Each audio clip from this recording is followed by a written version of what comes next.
Hey everyone, this is Anne Marie, aka Ball Girl Will Travel. Welcome to my live about my recent Egypt adventure. On this channel, I talk about travel for self care and style and lifestyle matters. So if that's of interest to you, please tune in. I like to encourage uh, Black women over 40, especially those of us over 50, to travel for self care and to not feel too old to live your best and look your best. So if that's of interest to you, please hit the subscribe button and the notification bell so you know when I go live. So today I am going to talk about my recent trip to Egypt. For the better part of October, I was either getting ready to go to Egypt, or I was in Egypt, or I was on my way back from Egypt. I left for Egypt on the 12th, I guess, and got there on the 13th. And I was there for, I guess, 12 days, counting my travel days, but 10 core days when I was actually in the country doing things. Unlike how I travel usually, I decided to take a group trip to Egypt. So I went to Egypt with a travel company called Go Ahead EF, Go Ahead Travel. It's very well known. You've probably seen their ads on Facebook. They have group trips that they tout as trips for solo travelers, and then they have regular group trips. I went on a regular group trip, which was probably a mistake on my part. I'll explain more about that later. But I picked the trip I picked particularly for the timing. Hi, Marcia, how you doing? For the timing, I wanted to make sure I went to Egypt in the fall months when the weather is milder. So I wanted to go in October. I did not want to go in November because I already had plans for traveling in November. So I did not want to go in November, and I'm really glad I didn't, because all the stuff going on right now in my personal life, traveling in November would have really been a problem. Hi there, Phyllis. Deneva, hi there. So I chose October because October is also considered high season, because a lot of times people try to travel in October, November, December. Actually, really, October, November is what I was told were the best months to travel to Egypt because the weather is mildest. Summer is the worst time because it's hottest. Look at that. I have the Miss Renee, C. Renee, one of the best coaches ever. If you're ever looking for a life coach, that is a person to get your life together. She is the person, and she's here. Hi there, Renee, Miss Midlife Remix for Black women over 50. If you're not following her on Instagram, you should be. That's all I could tell you. Anyway, back to Egypt. So I went to Egypt in October intentionally. I went with a group intentionally. As you know, I worked in international development for 15 years. And so I consulted with people I trusted, and they really recommended that I go to Egypt, not by myself, because, I like to go solo dolo. But so I chose to go with a group. I chose to go with Go Ahead. One of the reasons I chose Go Ahead was because, first of all, they've been doing trips for a really long time. And they also provide a very structured itinerary. And they also provide security on all excursions, actual armed security on all excursions. And so I liked what I read about them. I read reviews. And so I chose to go with them. I suspected that by choosing them for this trip, that I might be one of few Black people on the trip. Did not expect to be the only Black person on the trip, which is how it turned out. But did not expect to see a lot of Black or brown faces, because I didn't see that many in their advertising. Even though recently I've been seeing a lot of people of color in their advertising, which I find comical. But I kind of expected it. But I didn't expect to be the only one. I expected to be one of few, but I didn't expect to be the only one. I'm drinking Chardonnay this evening. Sauvignon Blanc, I'm sorry. But that's how it turned out. This is what I'm drinking. It's one of my favorite wines from Mexico, from a vineyard called Tres Raíces. If you ever in Guanajuato State, near Querétaro, San Miguel de Allende, I highly recommend it. And so back to the choice to go with a group. And I'm not sorry for going with a group, ultimately, as I thought about it. I just would have preferred to be with a more diverse group. And I'll get into what that was like first, but I'll talk more about how I got to Egypt. So I chose to fly the best pricing I found was flying through the US, which is not unusual. Flying directly from Mexico to different parts of the world, I actually live in Mexico, is often more expensive unless I'm traveling to Central America or South America. I usually can get good prices to South America, and sometimes I can get good prices to Madrid, but not always. So sometimes I'll fly through Madrid if I'm going to Europe. But generally speaking, if I'm trying to go to other parts of the world, or the continent of Africa, for example, I get the best prices by flying through the United States. And since I have preferred status with United, I have a lot of points, thank God. So I can often use points to get from Mexico to the United States. And then I'll fly out of either Houston or Baltimore or one of those airports. And this time I chose to fly out of Washington Dulles. I also have my family in the DMV area, and my son and my favorite cousin and favorite people in my family still live in that area. That's where I used to live. So I actually like flying out of the DMV area. And then one of my best friends, closest friends, lives in Houston. So it always is convenient for me to do that because I get to see my friend in Houston. I'll usually try to stay a day over on the way back so I can spend time with her. And I do the same when I fly through the DMV. I'll usually spend time on the way back so I can spend time with my sunshine, as I call my son, and see other people in my family, which is what I did this time. So I found a decent rate from Mexico through Dulles, and I flew Saudi Airways from Dulles through Jeddah to Cairo. Let's talk a little bit about that. So overall, I will say, I'm going to say the good things about the flight experience, and then I'll tell you a little bit about things that were not as good to me. So going from the DC to Cairo was actually quite fine. They made me check my suitcase, so that was annoying, but that was my fault because I made a rookie mistake. And the reason I made a rookie mistake is I was running late to the airport. So I didn't think it through. I should have checked in on the app, which is what I normally do. And then I go to the gate. After I go through security, I go to the gate and I get my boarding pass at the gate. And I usually don't get as much hassle at the gate.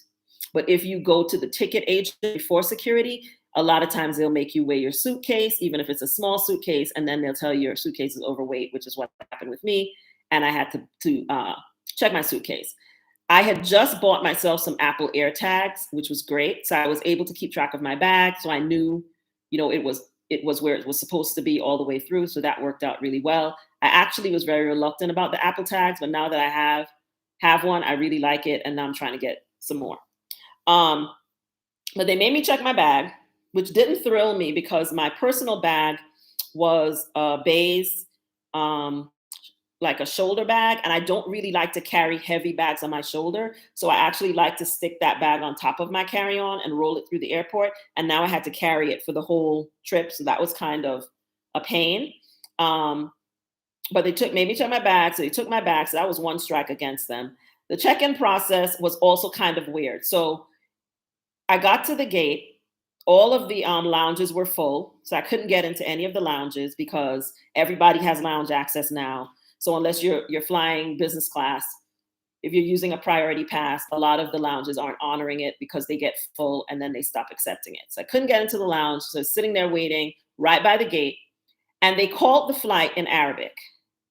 And they never called it in English. I'm not making this up. So if I hadn't been sitting at the gate, I might have missed the check-in to get on the line. I really believe on getting on the line in the front of my group because I am very anal about getting my bags in the overhead. I bought an exit row, so I wasn't as stressed about it because I knew that I was going to be sitting in the exit row. And when you sit in the exit row, you get to put your bags in the overhead because they usually don't want you to have your bags under the seat for takeoff. And on this particular flight, I was sitting on a row that didn't have any seats in front of me, so I had to stow my stuff in overhead. So I think I boarded the third or fourth group, got on the plane, sitting on the exit row, and then they announced that they don't serve alcohol on their flights. So that was the other thing. Now, they also had a prayer area in the back of the plane. And one of the things that was, it was a little odd to me is that people were moving around a lot on the flight. And then I realized that they were probably doing it because they were going in the back of the plane to pray. I also found that, and I think these are all cultural differences things, is nothing bad, that there was a lot of fraternization between the passengers of Middle Eastern descent and the crew. So there are a lot of people like in the galley area. They would come. Some people went in there and helped themselves to water, helped themselves. It was weird. I've never seen American or European passengers like in the galley where the food is coming from and in just standing around while the plane's in the air, just hanging out and shooting the shit. So that was a little weird to me in the beginning to see that. But I also have to say the service on that flight was top notch. And I was in economy, but at the beginning of the flight, they came around, and it was a 13-hour flight to Jeddah. I think 12 hours. Was it 12? Yeah, no, it was 13. They gave us little mini kits with the toothbrush, the eye mask, a pair of socks, a hot towel to clean your hands. This is in economy. I think they fed us at least 4 times on that flight. And the bathrooms were immaculately clean. Like I've been on many long haul flights, and sometimes, as you get closer to the end of the flight, they don't keep up the bathrooms and stuff the way that they should. This flight, the plane was very big, and the crew was super professional, very helpful, and the plane was immaculate from start to finish. Bathrooms were clean the entire flight. The food was pretty good, and they did not make you starve. So I really appreciated the actual flight experience. The only thing that threw me off was all the people hanging around the galley. I just found it weird because I was sitting on the exit row, and I always find it weird that people hanging around close to where the exit doors are. That always makes me nervous. So, people were back and forth a lot on the flight. They did go sit down when they told them to, but there were times when one of the guys had to literally like go tell people to go sit down. And one other thing is, I think at least 45 minutes when they announce they're starting their descent, they lock all the bathrooms. I never experienced that on a flight. Maybe they've done it before and I didn't notice, but on this flight, they locked all the bathrooms. You could not go into the bathroom once they said that they were getting ready to land. But overall, the flight from DC to Jeddah was 13 hours. And then the flight from Jeddah to Cairo was like an hour and 15 minutes or something like that. The Jeddah airport is one of the cleanest airports I've ever seen in my life. It's massive and it's super, super clean. Everybody, though, is covered. Most of the women, you can only see the slits of their eyes. That was very interesting because I've been to other Middle Eastern countries and you might see people fully covered, but you can usually see their faces. In Saudi Arabia, I think a lot of the women have to cover themselves completely. And so that was interesting. And then that they were mixed in with people dressed regular who were on their way to Cairo as well. But in that airport, I've probably saw more people like completely covered than anywhere else during my trip. And on that flight as well, because a lot of the people were getting off in Saudi Arabia and then or going through Saudi Arabia to other places. But overall, I actually have to say, once you get past the point where you're not getting no liquor, all you get is juice and sodas and water, then, if that stuff isn't important, it's not super important for me, but I know it's important for other people, then it was fine. And they also are, I felt like they charge for you to upgrade your seat and it's not inexpensive. Like when I flew Iberia, they didn't charge me to get on the exit row.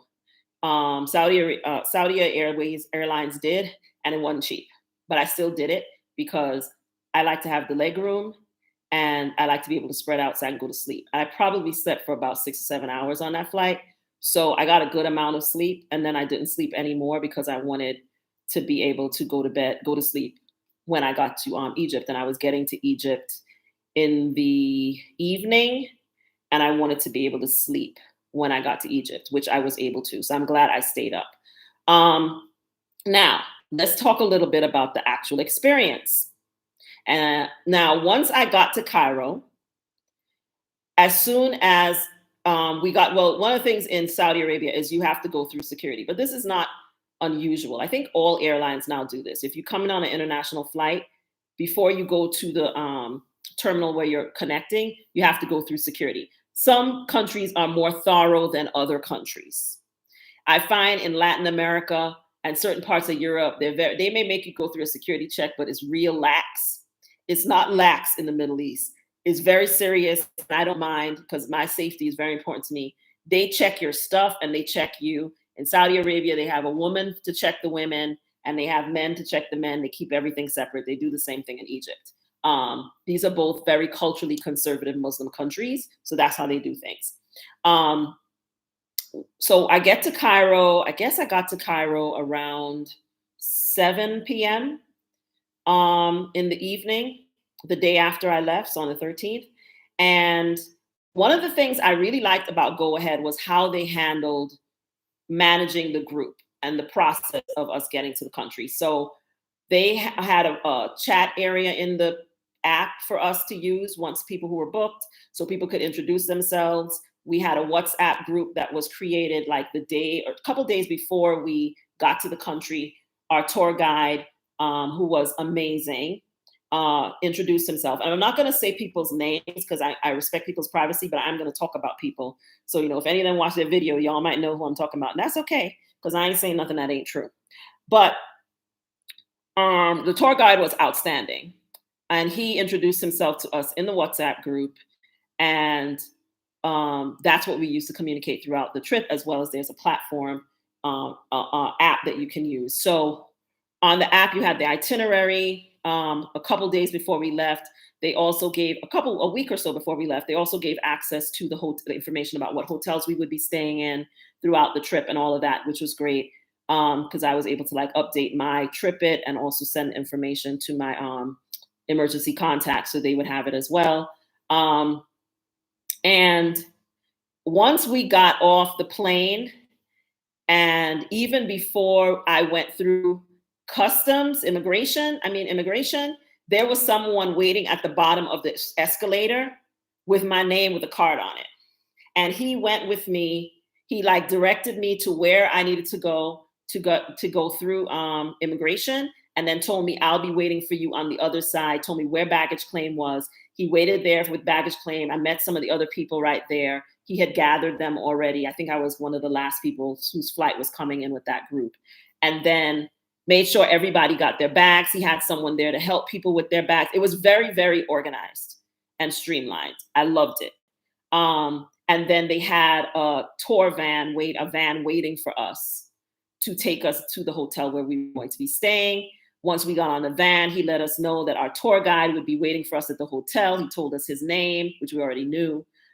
He told us that the hotel was keeping the restaurant open late for us so that we would be able to have dinner, so not to worry about getting dinner.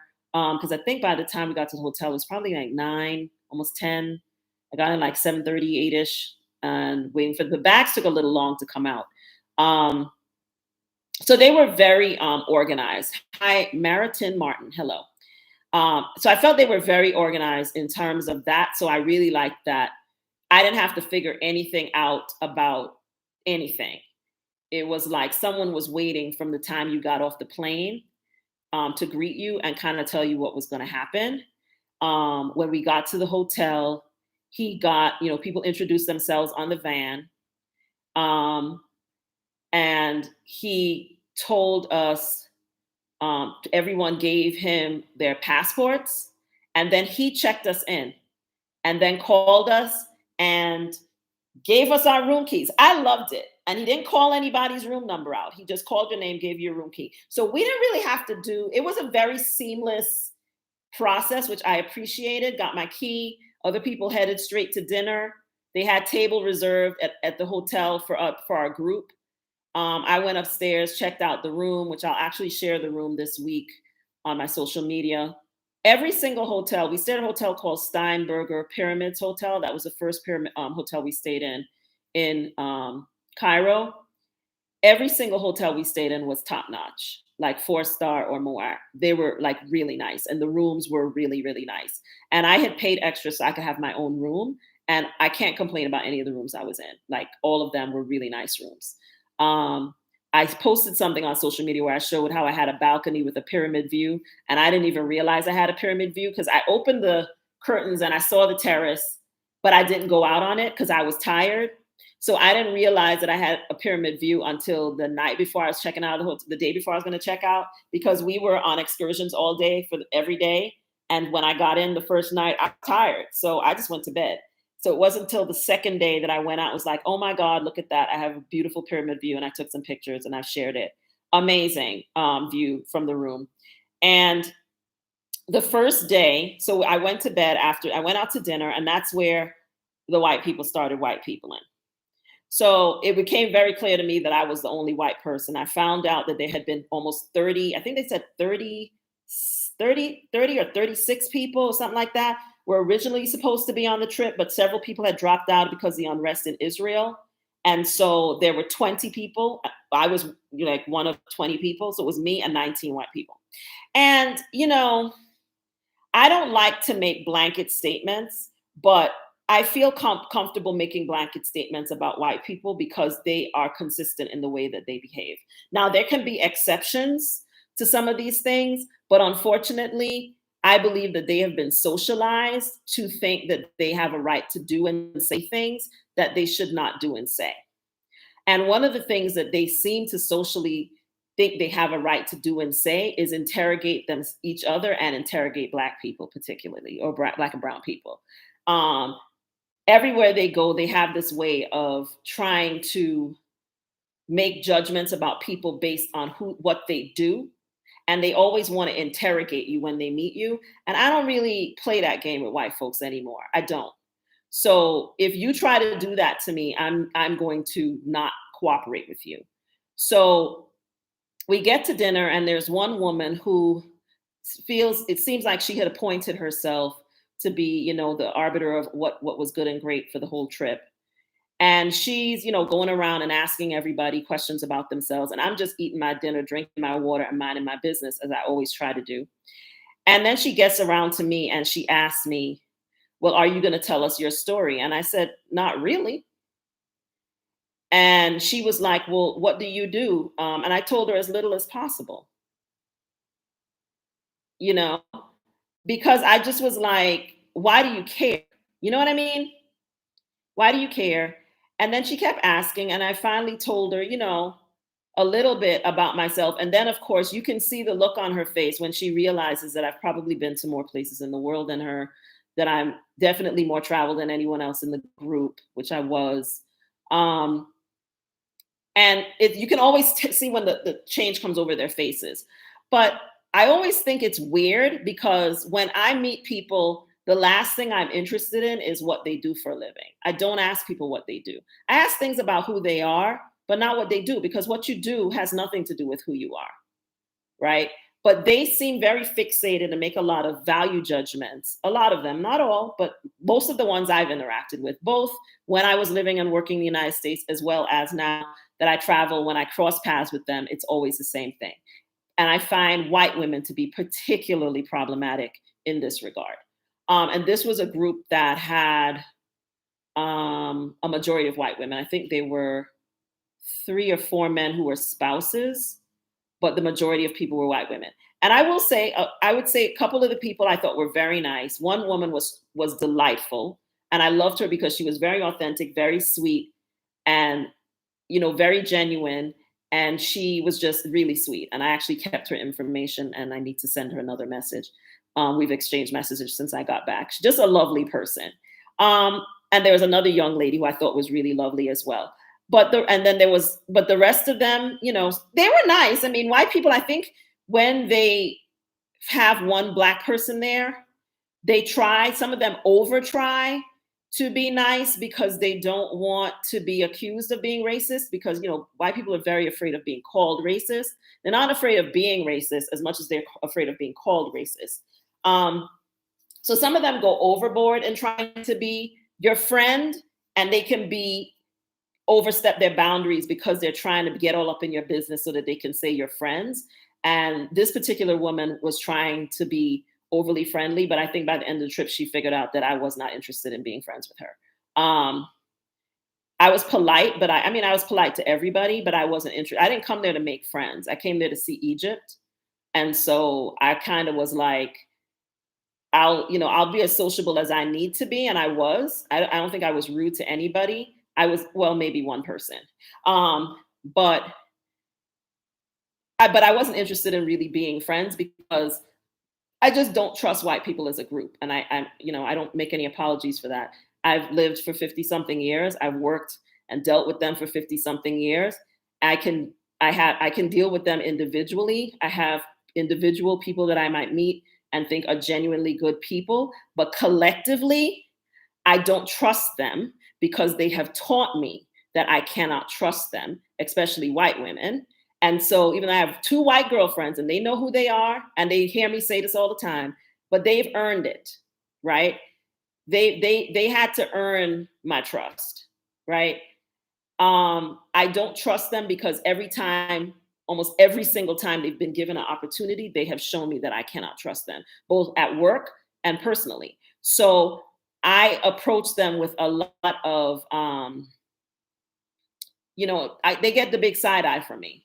So I can be polite. I can engage in conversation. I can be engaging. I can do all of that, but I'm not interested in really going beyond surface stuff, right? There was one person there who just was like the quintessential Kyle, is what I will call him. Um, and he just would not shut the fuck up. One of those people who wants to really be seen as knowing everything and don't know what the fuck they're talking about. So they're talking about, international issues and political issues, and they don't know what they're talking about. And I'm sitting there and I've worked in international development for 15 years and I've run security and international development for 10 plus years. And he's talking out of his ass, and I'm not saying anything because, I don't care one way or the other till the very end when he really said something really, I thought, insensitive about what was going on in Palestine. And then I let him have it. It was probably the night before we were leaving. So I just said was over it with him. And we were having our last dinner and I couldn't take it anymore. So I had to let him know that he didn't know what the hell he was talking about. But beyond that, I felt like I had a good enough time around the people that I was in the group with, but I kind of decided that I wasn't there for them. I was there for me. And so I was going to make sure that I enjoyed myself, that I saw the things I wanted to see, that I experienced it the way that I wanted to experience it, that I dealt with them when I felt like it. And when I didn't feel like it, I didn't. I loved our tour guide. I thought he was wonderful. He's an Egyptologist. He reads hieroglyphics. Fascinating individual. He used to work in HR, so we chatted about that. And I felt like how he managed the group was really great because dealing with white people is not easy. As someone who has had to manage them and deal with them in multiple levels, either supervising them, doing event planning stuff for them when I used to work with boards and committees, it ain't easy dealing with them as a group, especially white women, because they want care and feeding. Some of them want to be the center of attention. And if they don't feel like you're being subservient towards them, especially because you're supposed to be showing them Egypt, they can get really problematic. And I saw a little bit of that start happening, but he was able to get it under control. He was masterful in terms of his management of those people. I would have little conversations with him at the end of the day. And I told him one day, I really admired the way he was managed without kissing anybody's ass, without, degrading himself in any way. He managed them really, really well. And I learned a lot about Egypt, as well as the culture of Egypt, as well as Muslim culture on that trip because of him.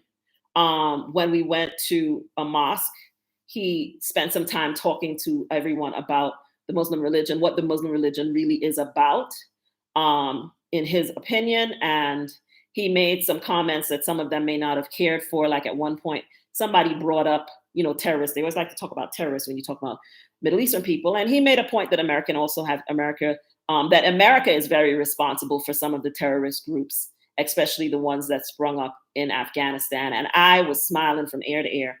And one of the women, when we were going up on the bus, she was like, I don't know if I agree with what he said. And I told her, of course you don't agree. I said, because you don't want to admit that you have blood on your hands. And that's exactly what I said. I said, if you admit that, then you have to admit you have blood on your hands. And you don't want to admit it. I said, but it doesn't change the fact that what he said was true. And that was it. And then I got on the bus. But that was kind of what my interactions with them were like overall. I felt like they were nice, nice enough. I would say as nice enough for white people, right? And if you're black and brown, you know what that means. No one, yelled the N word at the water cooler or anything like that. But I set boundaries very in the beginning when I meet people, generally speaking. It doesn't really matter who it is. I set boundaries about how I expect people to treat me. And I always set boundaries with them to make sure that I don't end up like going hard on somebody. I do it from the beginning. And so that sets the tone for how people will interact with me.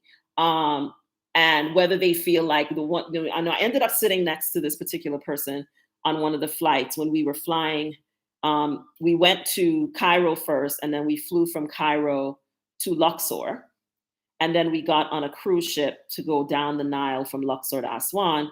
And she said something to me to the effect that people didn't feel I was very friendly. And I basically told her that I didn't care. To keep it short about what I said. I just basically said I didn't care, and that I didn't come on the trip to be like that. I operate in the world as a free, authentic human being, which means I'm not beholden to be nice to anybody.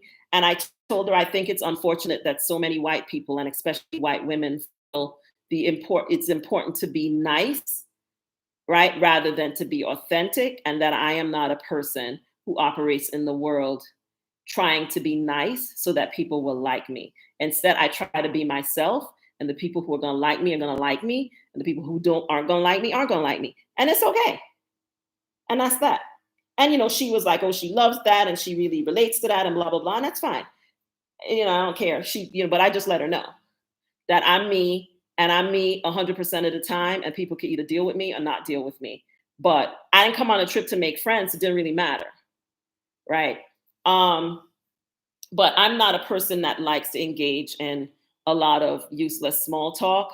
And I most importantly don't like to engage in disingenuous small talk. So if I ask someone how they're doing, it's because I really want to know. If I say hello to you, how you're doing, I really care.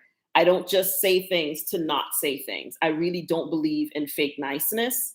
And it's something that's really embedded in white, especially white and American culture, because I wouldn't even say European culture, because you go to Germany and some of these places that don't happen over there.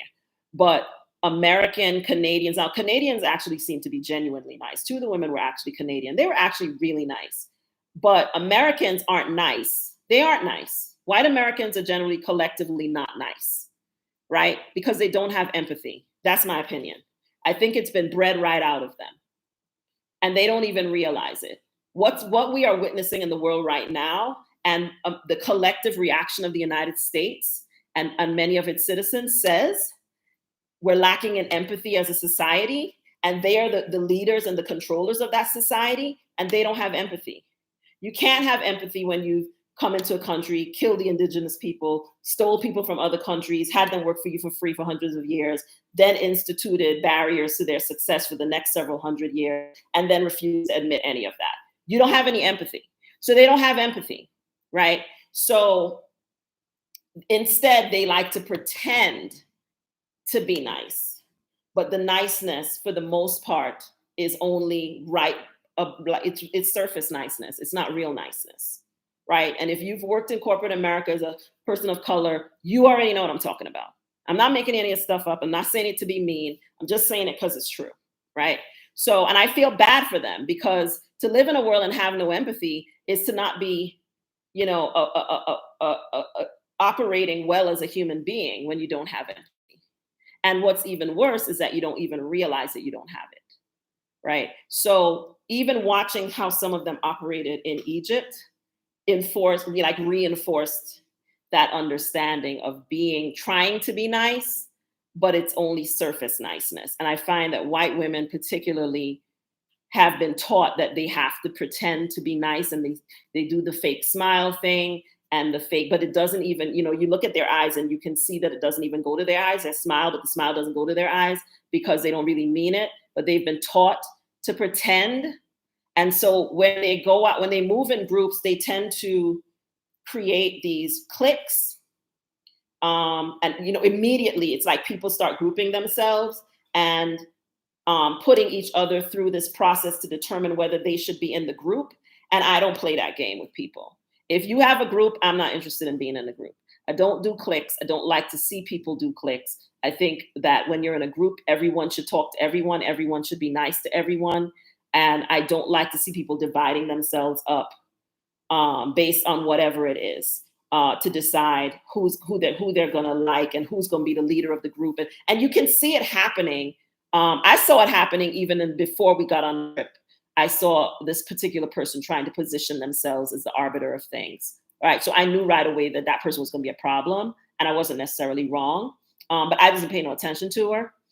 But because I don't care, and when I walk into a room, people notice me because I'm Black and I'm bald and I'm fly. So it is what it is. So when I walked into a room everywhere I went, people, wanted to know who I was, and the staff and the whatever. And they were really nice to me and they really interested in me. And you could see how certain people in the group didn't necessarily know how to deal with that right away, because they think that they're supposed to be the center and they don't even realize it. They're so used to doing it that they don't even see themselves doing it. But I'm so used to seeing them do it that I know it's coming and I know how to deal with it now when I do it. So even on the trip, I made a conscious effort not to allow that stuff to bother me. And one of the things I consciously did was I took a break from one of the excursions because I wasn't really interested in it. And I spent the day by myself, so I didn't have to be on the bus with them for like 4 or 5 days in a row. Because it was like every day we would leave the hotel, we would get on a big luxury bus, and we would go to wherever we were going. And some of the days were really long. That was one of the things I complained about in the survey. One of the days was particularly brutal because we had to get up and at like 3 o'clock in the morning because our flight was leaving at 8, and everything was very structured. So we had to have our bags outside so they could collect the bags. We had to have time to get breakfast. And then we had to get on the bus to go to the airport. And that day ended up not ending until almost 10 o'clock. And so I decided I wasn't going on any excursions the next day, because by the end of that day, I was so over them people that I was like, if I get on the bus with these people tomorrow, somebody's going to get cursed out. Let me just take this day. I went and got myself a massage. We were on the boat by that time. It was our first day on the boat, actually. And I decided to just take the day for myself. And I had a wonderful day, just chilling, taking it easy, exploring the boat, getting along, sleeping late. It was great. So that's a little bit about what it was like being on the group with just these people. I want to talk a little bit, because I don't want this to just be about that, because I don't want this to just be about them. I want to talk a little bit about the trip itself and my thoughts about Egypt. So the first night, the first 2 days, it was arrival day, and then we did a day where we went to the museum, and we went to a store to show us how they make papyrus, which is a type of paper that's indigenous to Egypt. And that is very, very ancient way of making paper and writing on paper and drawings on paper. So the first day we went to the Egyptian museum. There's supposed to be a new museum opening, but it still hasn't opened yet. So we went to the Egyptian Antiquities Museum. The place is massive. It was amazing being in there. I think we only scratched the surface of what was in there. I did a video that's up on my right here up on the channel, and I'll link it in the description, where I showed each up to date. I think it's 1 through 6, and I'll put up 7 through 10 this weekend. But the museum was it was really great, and it kind of set the tone for what we were going to see the rest of the time. So I'm actually glad that he chose to take us to the museum first, because in the museum he shared a lot of historical stuff, a lot of information about how the Egyptians lived, how they kept, how they recorded their history. And a lot of things we were seeing were so old. It was, BC, before Christ stuff. It was just amazing. Like, it really made your mind spin, some of the stuff you were seeing. And he was explaining how they embalmed people, how they kept them. I mean, seeing all of these people, and part of what we saw was they keep some of the things found in Tutankhamun's pyramid in his tomb in that museum. The mask that they found on the body is in the museum, but I couldn't photograph any of that stuff. You're not allowed to take cameras, to even take your phone out in that room. And they had people in there and they were not playing. So, but that is in the museum. And they explained, how they embalmed people, how they were able to, the jars that they would keep certain parts of the bodies in. It was really fascinating. And then there was a papyrus that is called Life and Death, I think. What is it called? It's on my video. It basically, the Day of Judgment. It's called the Day of Judgment, and it's considered to be one, if not the most important papyruses in the culture, in the Egyptian culture. And so when you go to gift shops and you go to different places, and even other tombs, you will see iterations. But one of the oldest versions of that papyrus is in the museum. So he showed it to us and he explained the history and he explained the story behind the Day of Judgment, where one of the kings goes in front. They're saying he goes in front of the gods and the gods is judging him to determine whether he was a good man or bad man. And it's something about your heart. They weigh whether your heart is light as a feather. It's in the picture. It's really fascinating. He gave us so many information. I can possibly retain all the stories and stuff he was telling us. But he showed us that. And then after we went to the museum, we went to lunch, and then we went to a papyrus store where you got to see how they make it and you could buy one. Did I buy one? No, because I just don't do knick-knack things anymore. Unless I really, really want something and I'm going to use it. I don't really like to buy a lot of things that I'm just going to look at anymore, because it's just not something I do anymore. So I shot a video. The papyrus is up there from the museum. I went to the store, got to see everything, but I didn't buy one. I didn't have any desire to buy one. So that was day one. Day two, we did the thing that I had come to Egypt to do. So like I told the guide after the end of day two, I was basically like, everything that comes after this day is extra for me. I said, because this is what I came to Egypt for. And that was to go see the Great Pyramids and the Sphinx.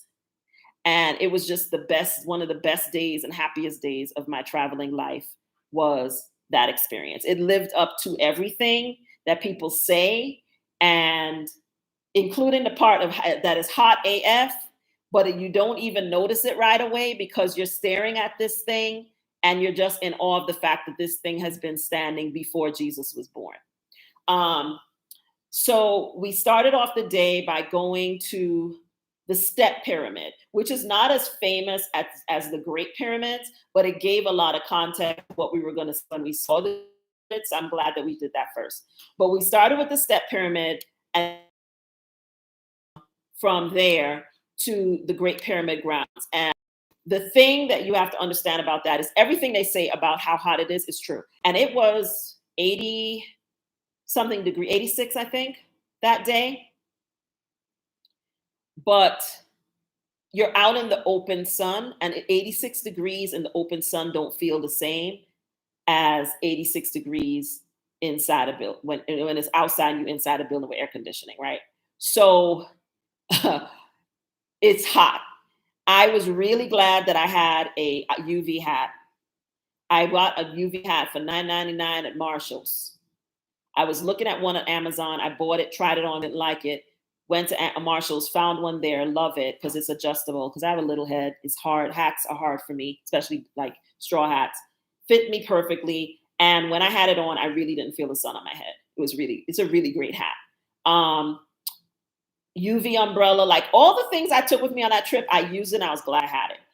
I had a little Coach backpack that I brought with me, and I put my my selfies, my little tripod to take my shoot video and take pictures. I had my neck fan, which I swear to God saved the day. It's probably in almost a lot of my pictures and videos because I never took that thing off because it was hot. And I had my UV umbrella, which I think I used at one of the temples. I didn't use that one as much because I had the hat and I had the fan on.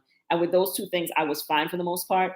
I used like a 50 sunblock, and I wore clothing that covered my skin, linen a lot, but covered my skin. So I wasn't giving my skin the sun. Like I didn't have my skin open to the sun very much because the sun's very strong there. And I used a really strong sunblock on my face and my head, but I did not expose my head to the sun very much. I pretty much only took my hat off to take pictures. I wore my hat pretty much all the time that I was outside because the sun's really hot. And when you go to see the pyramids, it's just open. There's no trees. I mean, it's a desert. There's no trees. There's no nothing. It's just you, the sun, and the pyramids. But when I tell you it is a great thing to behold, it really is. It's like breathtaking because it's like when you look at the construction of what they did, it's just amazing. And the things are standing just like what you see magazines and books and TV is just amazing. And it's massive. That's the only thing I would say is that you don't understand the scale of it until you actually see it with your own eyes. Um, Jennifer asked a question. She asked if I traveled carry-on for this trip. I did, but they made me check my bag, Jennifer, which I said before you got on because they said it was too heavy, which is very annoying. And I explained that I made a rookie mistake with that by letting them weigh my bag because I should have went through security first. So I did travel carry-on, but they made me my carry-on bag. But after the Great Pyramid, they took us to the next part of that whole complex, and people who wanted to do the camel rides got to do the camel ride there. I do not mess with camels. I don't mind taking pictures near them, but I ain't getting on a camel. That's just my thing. I'm not interested in getting on a camel. I don't like them. I don't trust them. It's in the eyes, kind of way I feel about giraffes. I think they're in the same family. I don't mess with them like that. So I did not get on any camels. The other people did. They looked like they had a lovely time. Wonderful. I did not, and I'm good with that. I took a picture with a camel. So I'm going to tell you a story about the picture and me getting a picture of the camel. It'll give you an idea about some of the interactions with local people and tourists. So, I've watched a lot of videos and people talked about interactions with vendors and catcalling, which I did not experience at all in Egypt, and aggressive vendors, which I did witness some of that. So before we got off the bus, our tour guide, which I really appreciated, made it a point to let us know if we were about to be somewhere where there was going to be aggressive vendors. And he gave us advice about how to deal with them. And where necessary, he would intervene. He also helped with bargaining for things. So he really saved a lot of people from not overpaying for things. I, after being on the continent a couple times, am used to haggling now. So I don't feel no kind of way about haggling with people.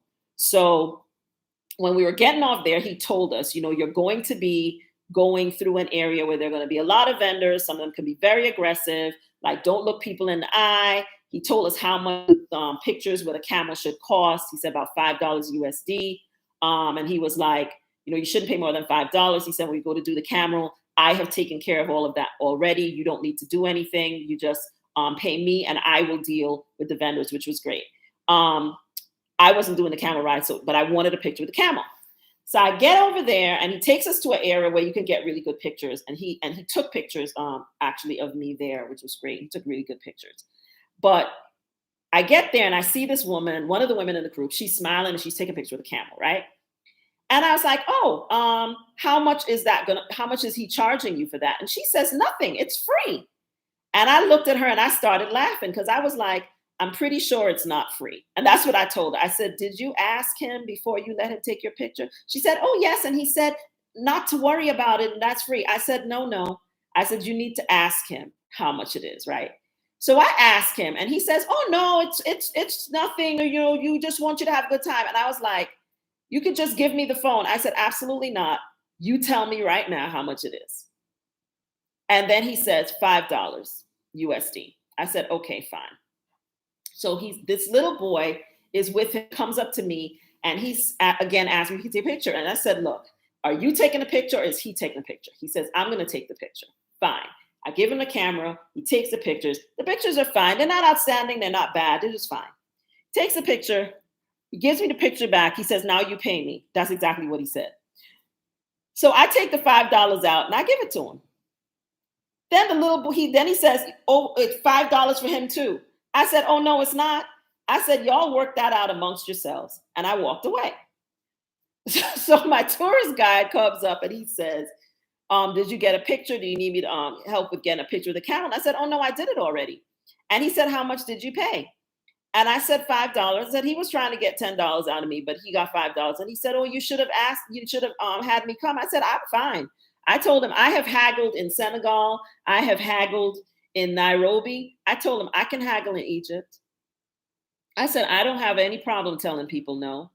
No is international. Everybody knows what no means, right? But again, this is where the fake niceness comes in, where people are so busy trying to be nice that they're afraid to say no to nonsense. They're afraid to say no. And so I think a lot of the impressions that people leave the country with is because of their own issues, because I found that a firm no was all that you had to say. You said it once and you kept going. And that's not unique to Egypt. It's unique to all over the world, but especially I find the same thing in certain parts of Italy. I find the same thing where people are trying to sell things and you have to be firm. Now, I did find that in some of the markets in Egypt, they were like a little aggressive. And there's in the video, there's one scene where I actually told the girl not to touch me because she started touching me, and I don't play that. You can ask me whatever you want, but don't touch me. And the guy said something to her in Egypt, and she like scurried away really fast. Because people will try to pick your pockets and things like that, even though they wouldn't. I mean, she would have had to literally grab my purse. But I just don't like people touching me, strange people touching me. So I like the whole tone of my voice, my whole body language, everything changed and I was like, do not touch me. And the guy was trying to sell me some earrings that I actually ended up buying. So he said something to her in Arabic, and she like immediately walked away. And I noticed that a lot, like with our tour guide. He would, in certain situations, he would say something to the person and they would stop immediately. I don't know what he was saying, but I know, fuck off is international and comes in many, many languages, and it works, right? But I don't want to say that in somebody's country, but I'm perfectly fine with someone else saying it for me. But I do find that saying no and just not giving any more eye contact and walking, and you just keep walking. And you do that, for the most part, people will leave you alone. They're going to try to sell you things in certain areas because the way the tourist areas are set up in Egypt, they have people out there selling, and they are usually at the end or at the exit of wherever you're going. And so you're leaving, so they know you're leaving. So he was saying to us, they won't bother you as much when you're arriving, but when you're leaving, they'll be more aggressive because it's their last chance to sell you something. But for the most part, I didn't find people to be more aggressive, except in one of the markets I went to, than in anywhere else I've been on the continent. And people expect you to bargain with them. And he said that to us. Whatever the price is that someone quotes you is not the price. And you should knock the price down by 50%. You should haggle. And a lot of people in the group weren't very good at that. I actually helped one of the women haggle for things in the market because they were trying to take advantage of her. And she was very sweet. And I just didn't want her to get taken advantage of. But I think people's socialization of being nice gets in the way sometimes of them even taking care of their own selves, because they're so worried about what people are going to think of them that they don't even want to open their mouth to say no when they should. And in Egypt, really in Africa, the continent itself, people expect you to bargain with them. It's a whole process. It's like you're a tourist. They're going to try to make you pay more. If you ask what something costs, you have to, whatever they tell you, you say another number, and you say the number until they get to the number you want them to get to. I went through a process where the guy was like $25, and I was like, US dollars? He was like, yes. And I was like, absolutely not. I was like, I'll pay you 15. He was like, okay, 20. I said 15. He said, okay, 18. I said 15. He said, okay, 15. That's how it went, right? So you don't have to be mean. I smiled the entire time, but I never got off the 15, right? So I didn't feel like they were any different than anywhere else in that regard. When we got after the day we were at the pyramids, the next day was the day I was saying was really brutal. So that was the day we had to fly to Luxor, and from Luxor we were going to get on the cruise ship. And that day was brutal. And I gave that feedback to the tour guide. I don't think he really had any control over how the day was set up per se, but I felt like it was too much in one day, because we literally I got up at 3 because I'm very organized and I don't want to leave anything. So I wanted to make sure my stuff was outside. I think I got up at 3:30 a.m. because we needed to have our bags outside the room at 4 o'clock. We need to be downstairs at 4:30, have breakfast so that we could be on the bus, I think, by 5 or something like that. And then get to the airport because it was going to take a while to get, like, I think 45 minutes or something to get to the airport from where we were. And then to get on our plane. Um, and so we did that. Again, I really felt the way they managed us in the airport was excellent. Like, he took the group, we went as a group to check in. We were all together to check in. I mean, he did a really excellent job. We were all sitting near each other on the plane. It was very organized in that way. But right off the plane, we got to Luxor. We went directly to a temple, right? All of our stuff was on the bus. There's, they have security and whatever on the bus. So you left your stuff on the bus a lot. And the bus was on and it was always air conditioned. That was great. But we went on a tour.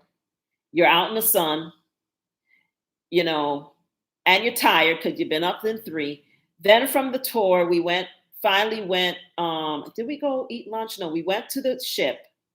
We checked in, and then we went and had lunch.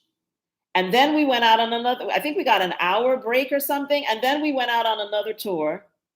And that tour went until 9 o'clock that evening because we did a museum. He wanted us to see, I think I got a nap for like an hour or something. And then we had to gather at like 3 or 4 o'clock, I think, and to go out next tour. And then we were out until like 9 something because he wanted us to see the Luxor. We went to the Luxor Museum, and then we went to the Luxor temple. And then, is that when we went to a market? I think, yeah. And then we went to a market. No, and then we went to the Luxor temple by night, which was beautiful. He was right that we needed to see it at night.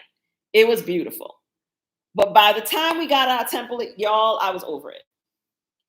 And then we went to the market after that. And I was just tired by then and hungry.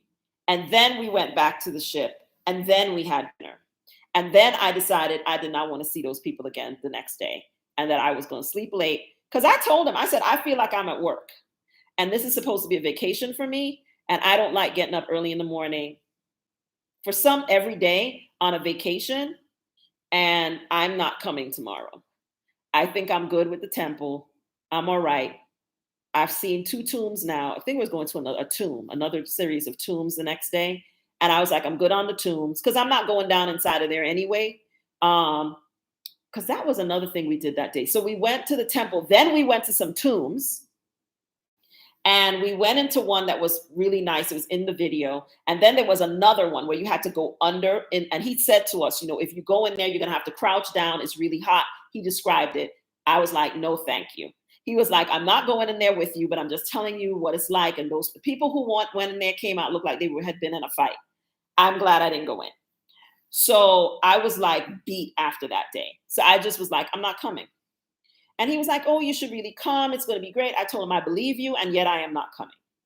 And so I slept until 10:30, skipped breakfast, went and got a massage. It was good. It wasn't great, but it was good. The masseuse was a young Egyptian man. Egyptian people are very, very attractive. Let me just tell you all that, with the ladies. The men were not hard to look at for the entire time. They were just very attractive young man. He was young enough to be my son. So, but he was good, but he wasn't great. I had a really great massage later in the trip, but another young man.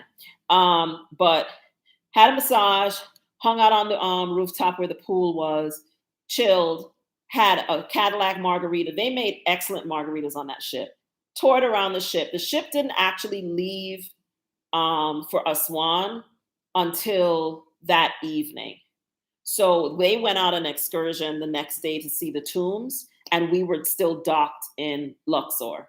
And I just stayed on the ship and chilled and checked out. There was a really cool gift shop. This guy was doing like custom jewelry. Another thing that we did the day before was we did so many things that day that I was exhausted. We also went to a jewelry factory and Is that the day we did the Egyptian cotton factory? Yes, we did the Egyptian cotton factory that day too. That's why I was so tired. We did so many stops that day, um, that by the end of the day, I wasn't really enjoying it because I was so tired. You know what I mean? It's too many things. And I gave them that feedback. There was too many things and that they should have moved some of those things the other day since we didn't leave for Aswan until the next eve. Like I think the next afternoon when they got back from the tomb tour is when the ship actually left. So we could have actually done one of the factories or something the next day. So, oh no, I'm not lying about the heat. S.Y. Hawkins just said she went in August. Girl, everybody said don't go there in the summer, especially July and August. You'll die, is what my girlfriend said. My friend went in July and she said it was like some Jesus is coming soon, end of the world heat. I was like, yeah, I don't need that. The weather was much better. It was warmer in Luxor. So it was like 91 the days that we were in Luxor, but in the evening it wasn't bad. And so when we went out to the temple in the evening, it was actually very pleasant. The weather was nice, but during the day the sun was hot. It was like 91. But we were in the bus, and but when we were out at the temple, it was brutal in the morning. Then we went from the temple. I think that's when we went to the jewelry factory, the Egyptian cotton factory, I want to say. Let me just look at my itinerary so I'm not making this up because I have it here just to be accurate. Yeah, so we went, this was day 16th. Yeah, we went, we flew to Luxor. Then we went to the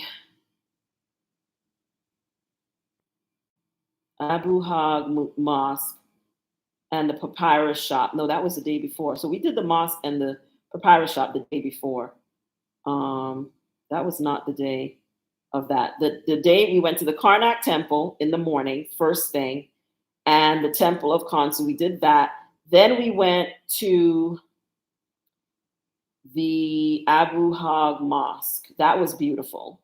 That was pretty. And then we went to the jewelry store, the jewelry place. And then we went to I think then we went to the cotton place. I want to say that we did that. I was exhausted. By the time we got back in that place, I wanted to fight somebody. I was not in a good mood. I was really tired. We did a lot that day. And the jewelry, so one of the big things they do when you go to Egypt, you go to a jewelry place and you can get jewelry with your name in hieroglyphics, which I did. And I got my son one as well, which I'm going to give him for Christmas. If you're watching this, Sunshine, then you know one of the things you get for Christmas. He already knows. But it's a thing. Like people go to Egypt, they get it. You could get gold, you could get it in silver. I was kind of annoyed because I found out that the guy on the ship also did that. And I actually felt that his prices were a little bit better than the place that we went to. But they took us to that factory. And, you do these tours, they get paid by different places to bring people there. That's just a fact. It's not just Egypt. It's everywhere in the world you go. They take you to places, they get paid. I don't call it a kickback. It's a part of doing business. It's a tourism business. So they take places, and I felt like I could have gotten a better deal with the guy on the ship, and I really liked him. And he did custom jewelry. There was a bracelet that I wanted to get from him, but I was leaving. We were leaving. The day I decided I wanted it, he didn't have enough time to get it made for me. We did the perfume factory, but we did that in Aswan. So we're still in Luxor. So I stayed on the ship, hung out, got my massage, wandered about, went to the store. The guy had told us they were going to have a Galabea party. So the Galabeas are these dresses. I have a picture of the one I picked. It was red. So they wanted everyone to buy a Galabea, and he told us we could just get one from the guy on the ship, right? So the deal with the guy on the ship is that you get the Galabea from him, but not the jewelry. So I go into his store to look at his Galabeas and realize this man also has jewelry. He has other things in there. And I was annoyed because I was like, well, damn, I could have just got my necklace here. And so I ended up ordering my son's necklace from him. And I got him a silver necklace, but his is bigger. I got myself a silver one and I got a gold one. And I got my son a silver one, and I'm going to buy a chain for him. before Christmas. Um, but he also had really pretty. The dresses were beautiful, and he let me take like as many as I wanted. I picked like three, tried them on the room, picked the one I liked, brought it back, paid him. I also got my son a T-shirt with his name in hieroglyphics on the front, and his necklace has signs that are for good luck and long life, and then his name, his initials are on the back. They're kind of similar, it's almost similar to the one that I bought myself. So we kind of have matching silver necklaces, which I think he'll like a lot. And hopefully he won't lose it because he loses things. So I really felt like we could have just shopped with the guy on the boat because I felt like he had better prices. But they took us to the jewelry factory. I got a necklace that I really liked, and the girl threw one of the things in for free, which I thought was very nice. Because I bought a gold pendant, and I bought a silver one, and then I bought some other ones, and she gave me the symbol with the eye for good luck. She gave that to me for free, so I thought it was really nice. But I spent a good amount of money in there, so I feel like I deserve to get that for free. So we went. He told us we were going to do the Galabea party. I think the Galabea party was the night we were at sea. Well, no, it was the night we came back, the second day that we were at sea. So we left that afternoon and we're sailing. And I got to encounter the vendors that sell you things while you're sailing, which was fascinating. I didn't shoot a lot of video of it, but I have a little bit of video of it. And it was amusing. So basically, these guys pull up to the ship while it's sailing, and they try to sell you things, and they throw the stuff up to you, and then you throw the money down to them. And I thought it was crazy because people was throwing the stuff down, the stuff was going in the water. You throw the money down, money might end up in the water. I thought it was a very risky way of doing business, but people got to make a living. And there are videos all over social media of the guys doing that. I may or may not put my video up. I haven't decided yet, but it was fascinating just watching the whole process. But I wasn't interested in any of the things that they were selling. They were mainly selling like tablecloths, I feel like, and dresses. And I already had my dress. So I wasn't really interested in buying anything else, but it was just interesting watching them trying to get people to buy things. And they're in this little boat along, comes up, and then they're yelling back and forth, and people are throwing things, and then they're throwing things down. But I just felt it was a very risky way to do business, because what if someone doesn't throw the thing back to you? And people are like, well, is this for you? Or did you want this? Or no, I don't want this. Or you throw it back. No, you throw it back. It was just crazy. So we're sailing. We went through what they call the lock, which is a part of the canal or something like that. I don't remember. But it was very pretty to watch the sunset from there on the boat. And when we were going through the lock, it was almost sunset. The Nile, parts of the Nile is dirty, I'll be honest with you. And parts of it is very lovely. So when you get to like Aswan, I felt like it was cleaner in Aswan than it was in Cairo. It wasn't really very pretty when you were getting on the boat in Cairo, but it was prettier and cleaner when you got to Aswan. So we got the next day, we were near Aswan, but we weren't in Aswan yet. We stopped to go to a temple. There are lots of temples, y'all. We stopped to go to a temple. It was beautiful. All the temples were beautiful. This temple, I think, was built by that time. It was now the Greeks who were running Egypt. And he was explaining how the Greeks, came to power after Alexander the Great. And they took on Egyptian names, but they weren't Egyptian, they were Greek, which is why when people say Cleopatra was Black, it's probably not true, but I digress. Anyway, but he explained, when the Greeks came and the temples and the difference between the temples and the markings and whatever. For the Ptolemies, it started with Ptolemy, and before Ramses and some of the other ones before who were actually Egyptian, like indigenous Egyptian. And so we went to that temple. We came back. We had dinner. I think we had dinner on the ship that night. The food on the ship was really good. One night they had a curry string bean that took me back to the islands, took me back to my people. It was that good. I actually bought some curry in, I think that night is when we went to the market, because I bought the curry after I had it, but it was delicious. And I bought some Egyptian madras curry and brought it home with me. And I'm actually planning to make some curry next week because it was delicious. The food was really good on the ship because y'all know I care about food. It was good. The ship was immaculate. The staff was super professional. They made excellent cocktails, and the food was very, very good. So we did a temple that day, and then we did, um, yeah, the Kamumbo temple. We did that, and I skipped the Valley of the Kings and the tour, the temple of Queen Hatshepsut. I didn't do that. That's the day I stayed in and just chilled. I just couldn't take no more of those people that day, so I didn't do that. But the next day we docked and went to Kamumbo, and that was interesting. And then we went to market. And then we came back to the ship and had dinner. So after that, we came back to the ship and had dinner. And then the day after that, we got to Aswan. Now, and we docked in Aswan. And we had a free morning, hallelujah, that day. So we didn't have to go out until the afternoon. And I was so grateful because I slept till 11 a.m. Because I just don't believe in getting up at 7 and 8 o'clock when you're on vacation. Come on. So I slept, late, like I like to do almost every day, or at least on vacation, I try to sleep till I'm 10. In my regular life, I don't get up until like 8:30, 9 o'clock in the morning. So I just don't, this whole, I've designed my life so I don't have to get up early in the morning unless I'm going to catch a flight.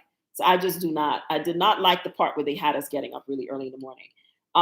So the next day, which I think was day 7 or 8, we did, we docked in Aswan. We didn't get up until later in the day. The excursion was in the afternoon, and we did a felucca sailboat tour. So that was really nice. I really enjoyed that. The other thing I enjoyed about Aswan is that's where all the Black Egyptians are. And they are beautiful people. So that's where you start seeing Nubian people. So I got a lot of hey sis, hey sister. I got a lot of hey cousin. When I got off the ship, I loved it. I love my people. I love Black people. I just love us all around the world. I just love us.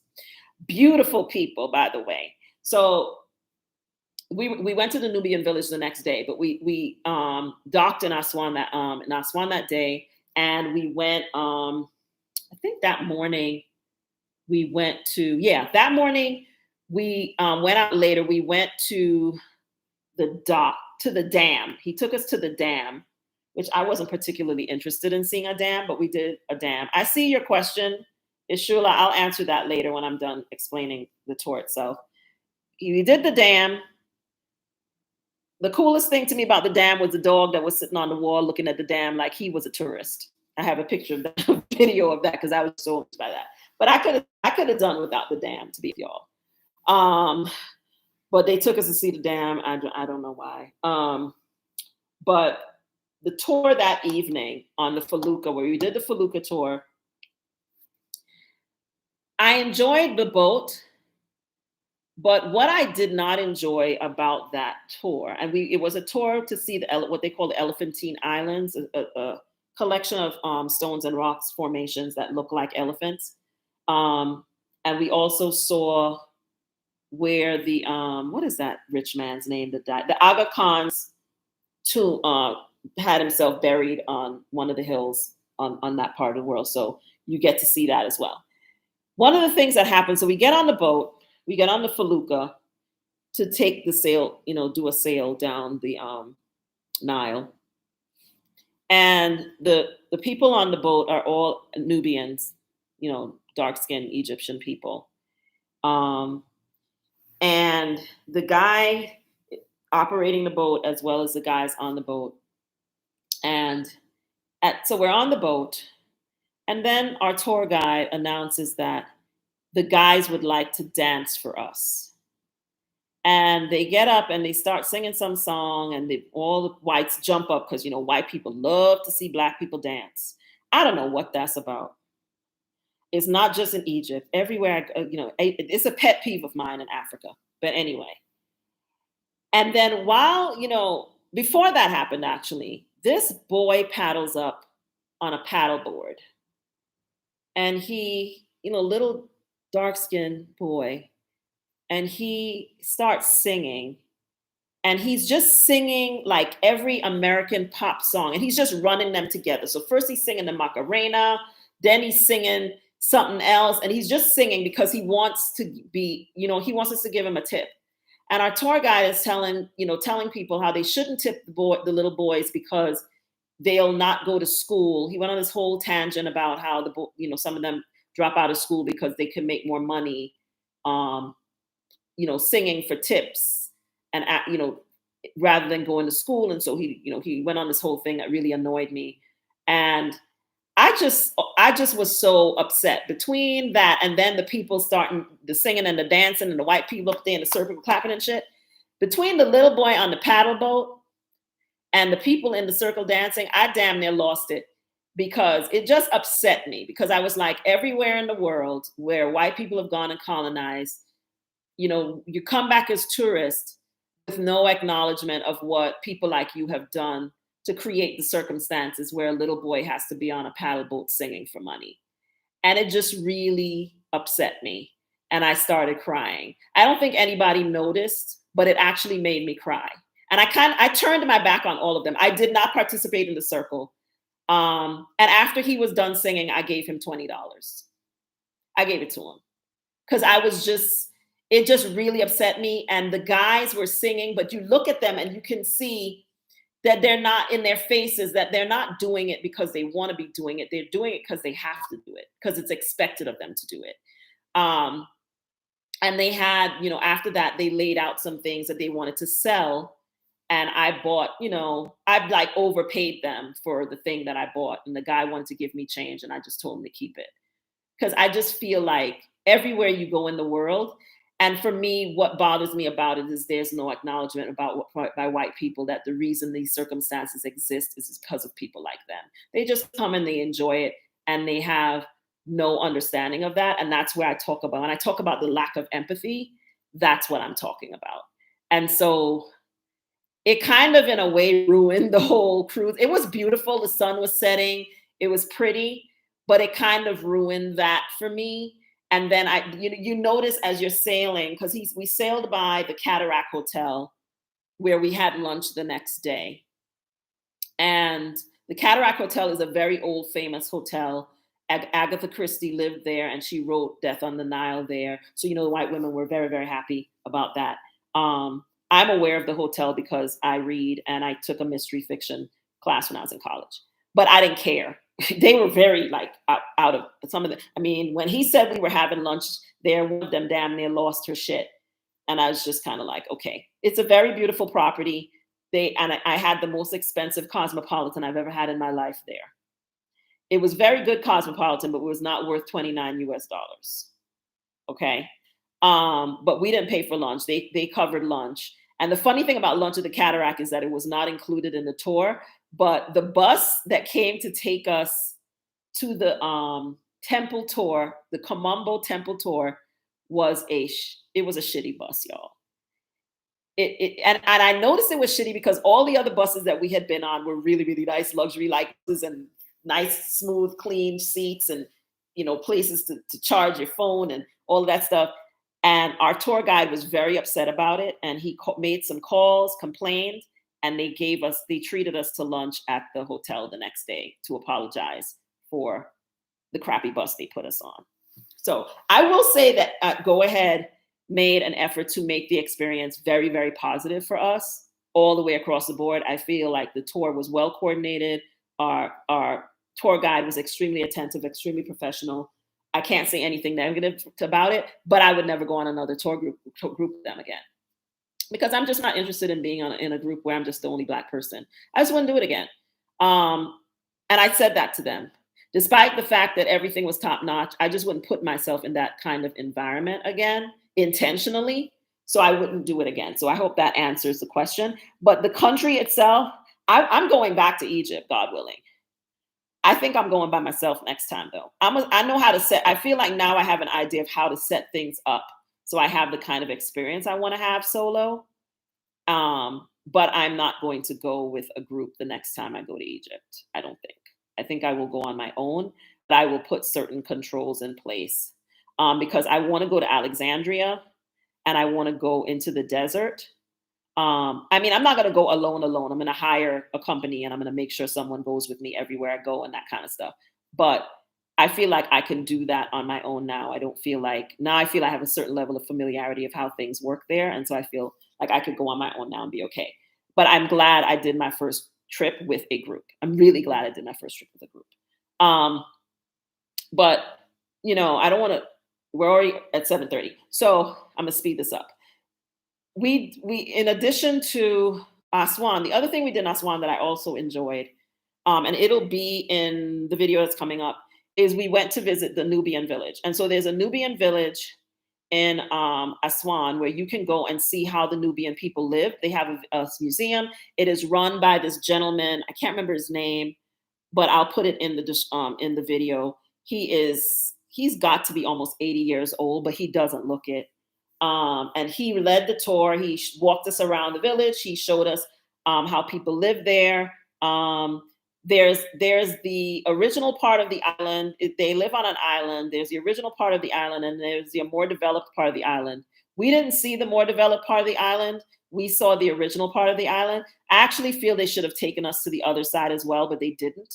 And so, but I still enjoyed it very much. But I felt like because I know there's another side to the island, I felt like we should have gotten to see both of them. And I would probably go back there because I would like to see the whole island, not just the part that they take tourists to make it look like, there's no development and whatever. But I enjoyed it. I enjoyed him. They have a mini museum there. I bought myself some jewelry there. I enjoyed it. I enjoyed the experience, but I knew that it was not a complete experience. So we did the Nubian village. Then we went to the cataract for lunch. Then we went back to the ship. I want to say that's the night we had the Alabea party. And then the next day, we got off the boat, and we went to the we went to the temple. We went to a temple the next day, and we went to and we got off the boat, and we checked into a hotel, and we checked into the moving pick, and then we went to a perfume shop after that. I loved the perfume shop. A gentleman who's Nubian owns a perfume shop. They had a whole thing where they showed you how they made the bottles, and I think that's in my video where he showed us how they made the bottles, and he told us about the different blends that they had and all that kind of stuff. I really enjoyed it. I actually bought myself a beautiful gardenia oil, scented oil, and I got my cousin a blend that he claimed mimicked Chanel number 5. She really likes it. I don't know if it does or not, but she said she really likes the oil that I got her. And I got my aunt. What did I get? Did I get my aunt something there? No, I didn't. But they had like lavender oils and just every oil under the sun. Now, it was not inexpensive, that place. It was kind of expensive. Yes, we went to the museum where they kept the crocodiles. That was the museum in Luxor. It was the Luxor Museum where we saw the crocodiles. It's in the video that I have up on my page. That was in the Luxor Museum. That was the day that I thought would never end. We went to that museum where they showed that they used to even mummify the crocodiles and their cats and their dogs. And they have a whole room filled with mummified crocodiles in there. Was that actually no? That was it was in Aswan that we saw that. I want to say. I think it was in Aswan that we saw. Yeah, it was in Aswan that we saw that. So that was in the Philae. Yeah, it was when we went to the Temple of Philae. That's where they had the mummified crocodiles. That was interesting. And it's in my video because I think my video ends on day 6, which was the day that we got to Aswan. It ends on that day. And we went to the temple and we saw the crocodiles. So after that day, we got on we stayed overnight in Aswan. We stayed at the moving pick. Really, I actually think that was my favorite hotel and hotel room was that hotel, the moving pick. And one of the reasons that's the case is I had one of the best massages of my life at that hotel. The man was not only fine, he had fine hands. And I had an excellent massage at that hotel. Got there in the afternoon, we checked in. We had a really nice break, and then we had dinner at a restaurant inside of the hotel. I was actually happy not to have to go anywhere because I was exhausted. Um, After I had my massage, I just wanted to go to sleep, but I was hungry, so I came back down. We went to dinner, and the restaurant in the hotel was actually pretty good too. And then the next day, we flew back to Cairo, and I decided that I was done with the excursions. The last excursion, the last day of tours, we had 2 more days.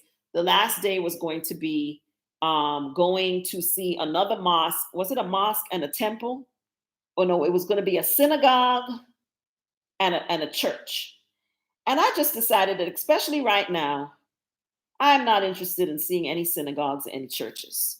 And so I decided to stay. We checked into the Marriott, the Cairo Marriott, which is on the Nile, lovely hotel. It used to be a temple or something. It's beautiful. So, um, oh, you're talking about the crocodiles that they had inside the village in Nubia? Yeah, I saw that. I have pictures. It's on my I think it's actually going to be in the next set of videos I put up. I think. I don't think it's in the current set, but I think it's in the next set. Yes, I saw that as well. They had a room in the house where they had the stuffed all kinds of animals, crocodiles, cats, and dogs. Yeah, I have video of that that I'll put up. That was at the Nubian village tour. Marcia is asking me whether I saw that.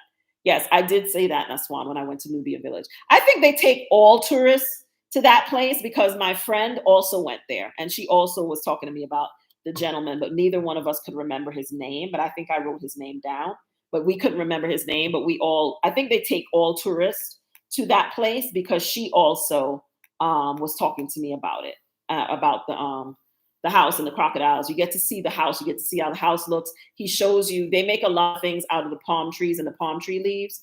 And he shows you the furniture they make. They were showing you how they make fabrics and different things on the island. You get to see that too. Yes, I'm just looking at the video. I haven't finished editing it. It's in the video I'm going to put up this weekend or early next week is the Nubian village. And yes, I have footage of the room with all the stuffed animals, including a crocodile. It's very interesting. Yeah, they've got every kind of animal under the sun that you could think of was in that room. So I opted out of the temple synagogue tour. I just didn't feel like doing any more temples and synagogues. So I went and spent the day in the hotel. I chilled. I slept.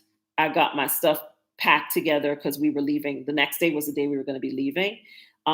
So I decided not to do that. And instead I hung out. I actually really slept. I think I slept that day, to be honest with you guys. I don't think I did. When we got back to Cairo, we checked into the hotel. I didn't really, that night we checked into the hotel and the next day they went on the tour thing and I slept in and then I got up and I think I had lunch and then I kind of didn't do anything that day because I was tired. It was a lot. We did a lot a lot of excursions, like a lot of excursions. And I just was kind of tired because when we got to Cairo, we went to dinner at this restaurant. It was great. And it's in the video that I'm going to put up. It was so good. And I was so hungry by that time we got there that I forgot to take video of the food. The food was fantastic. Now, I enjoyed some of the food in Egypt. I didn't enjoy all of the food, but I really enjoyed anything with eggplant because I love eggplant. They had some of the best roasted eggplant, best baba ganoush there. They know how to grill some meat and grill some chicken there. And lots of really fresh food. I did not have any stomach problems because I was very careful to make sure that I only ate at the places he took us to. I did not eat any street food. They gave us really good instructions about, don't drink any water that's not bottled. I followed the instructions to the letter, so I did not have any problems. You know when I had problems? When I got back to the US and I had Five Guys and it made me sick. That's what happened to me. I was fine the entire time I was in Egypt. Came back to America, had some Five Guys, and it turned my stomach inside out. But I didn't have any problems in terms of the food. I will say that some of the people were getting ready to go to Jordan. I do think the food I had in Jordan was better than the food I had in Egypt overall, but it's the food is very similar in that part of the world. It's kind of Mediterranean sort of, but the food in Greece was definitely better also. But it wasn't bad, but that there's this I can't remember what they call it. It's like a grilled lamb. It's kind of dry. I don't love it. And there was a lot of that the first couple days we were there. Like they would just put a plate of grilled meats in front of you, no like gravy or sauce or and French fries. Didn't love that. But when we got on the ship, the food was really good. And they had a lot of variety of foods, both Egyptian and like Mediterranean and Egyptian and then some American, Italian, the Italian choices.